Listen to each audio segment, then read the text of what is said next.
the first episode of Grow Tech, where you can grow and connect. So today we will talk about the Philippine agriculture and a mobile application that can be a helping hand in terms of harvesting and crafting. So we start like as the Philippines embrace the modernity of technology, why farmers are still left behind.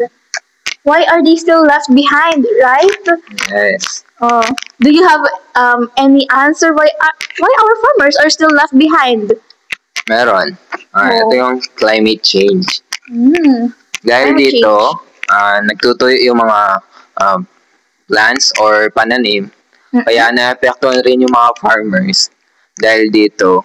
And di rin sila makapagbenta dahil nasisira yung mga pananim nila and nagkukulangan rin sila sa resources. Yes, that's right. Isa sa pinaka-problema ng ating mga farmers bukod sa technology, it's the climate change. Others?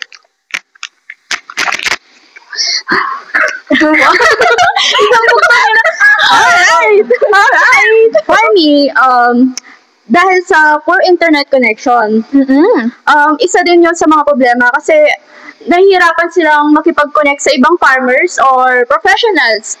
And also yung high cost ng mga equipments para mag-invest.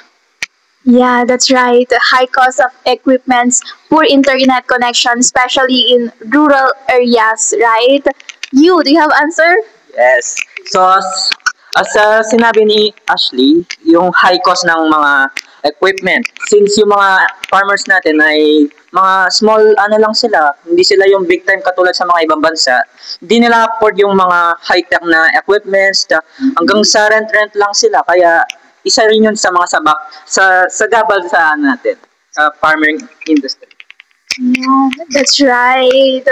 Lahat ng sinabi nila, tama naman na isa sa mga nagiging reason kung bakit naka-left behind pa rin yung mga farmers natin because of climate changes, poor internet connection, and others. So for me,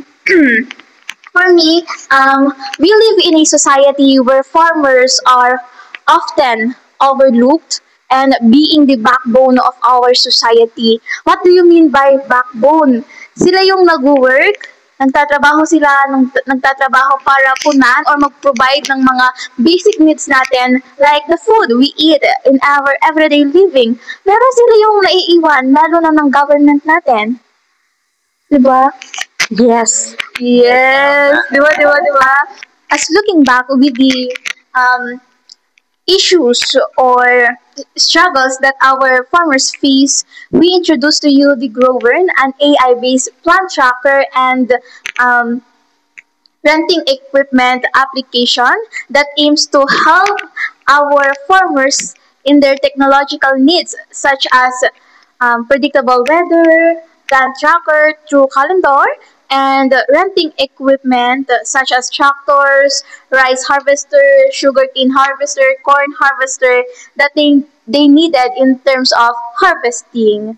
So, for our problem statement, many of us are not yet fully embracing the modernity of technology. Do you agree with that? Yes. Yes, right? That is why many of us struggles to access and cope up with latest news, issues, and weather updates, especially our farmers. They lack of information about the what is latest. Lalo na yung mga typhoons, in terms of typhoons, El Nino, La Nina, like that. So, additionally, in our agriculture, most of our farmers do not own their own equipment. Tama, di ba? Tama. Tama. Nagkukulangan sila sa mga equipment dahil wala rin silang pera or Yes. mga Yes, tama. These issues affect the farmers, locals, and the government itself. So, ano nga ba yung mga problema na kinaharap nila? Una, first, lack of accurate details about farming industry, does not have enough equipment and farming tools, lack of connection between farmers and local government in terms of agriculture. That's the big problem of our country right now. Guesswork, weather updates. Yes, most of our farmers they do guesswork. If if the if it will be rainy days today or sunny day like that. And some farmers face difficulty on track planting details. Yes, those are the problems that our farmers faces right now. What's our proposed solution? Okay. The proposed solution is a mobile app or an SMS-based AI power plant tracker and equipment renting app that provides farmers with real-time weather updates, up-to-date agricultural news, a simple tool to track plants and crops, and an easy platform to rent farming equipment. How it works? Then, how it works, this app gathers important farm data like temperature, wind, and soil moisture using AI to analyze and recommend the best actions. Allows user to monitor plant and crop growth over time. Then, with a calendar tracker, offers AI-based recommendations for equipment and crop management and simplifies renting through booking and return tracking functions. Go. So what are the benefits of this app? This app benefits our farmers by keeping them well informed with the latest agricultural news and precise weather forecasts, helping them prepare and protect their crops. Additionally, it fosters easy communication among farmers and local government, and it provides direct AI-powered assistance for farming questions, making farming more efficient and connected. Go. Ito naman ang challenge and limitation. The Grow Burner AI app faces limitation like requiring a strong internet connection. Kailangan natin ng strong connection para makapag-research ang mga farmers. And needing user training especially for non-technical farmers. Kailangan natin i-training para may-improve pa nila yung pag-farmer nila. And constant troubleshooting for real-time updates. High develop and maintenance cost for AI features. Kailangan natin mag-maintain araw-araw para walang sirang mga kagamitan ng mga farmers. Tama, And yun tama. lang.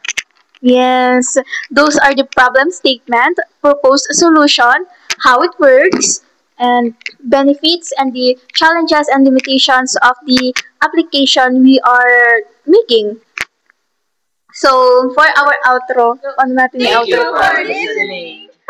Thank you for listening our podcast regarding the Philippine agriculture and our mobile application, proposed mobile application entitled Grovern, an AI-based plant tracker and renting equipment application. So I hope this application will help our farmers in terms of harvesting, crafting, and renting equipments that they needed for their crops and plants.